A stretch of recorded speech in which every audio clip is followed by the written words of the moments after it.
remind us that interference in Africa started with slavery.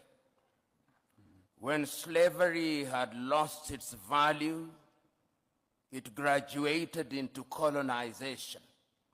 And that is the context in which Berlin must be seen, when the European powers sat in Berlin and divided the continent of Africa into spheres of influence.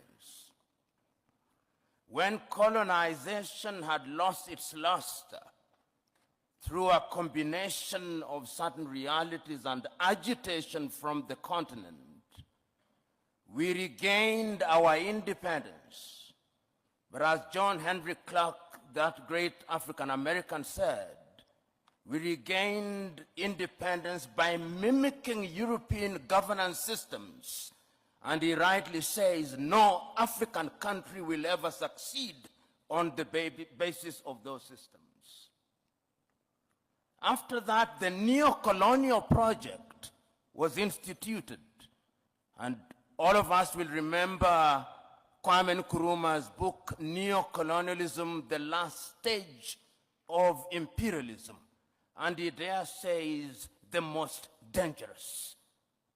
We are now in a neo-colonial stage when the European powers are at their most diabolical,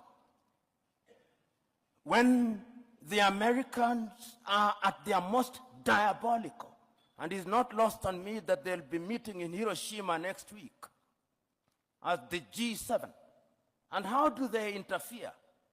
They interfere militarily. They ensure that you in the military are trained in Sandhurst, are trained in West Point, so they affect your mind. They interfere diplomatically, sometimes through gunboat diplomacy. And that is why you see sometimes your typical European ambassador treats our heads of states in a condescending manner. They interfere through institutions such as the IMF and the World Bank. They interfere by ensuring that our economic infrastructure is beholden to theirs through dollarization. They interfere through education. They interfere by influencing our processes, by lending us advisors who tell us what to do. The neo-colonial project is alive and well, and it is at its most dangerous, and we Africans must smell the coffee. If we don't, they are going to continue to interfere. How else do they interfere? Through NGOs, Danida, CEDA, UK Aid, USAID. These are Trojan horses that are introduced into our countries for the purpose of influencing our processes. And they infiltrate our institutions. Right now, if you look at the African Development Bank, look at the shareholding. It's Americans, it's Germans, it's Japanese, it's the French.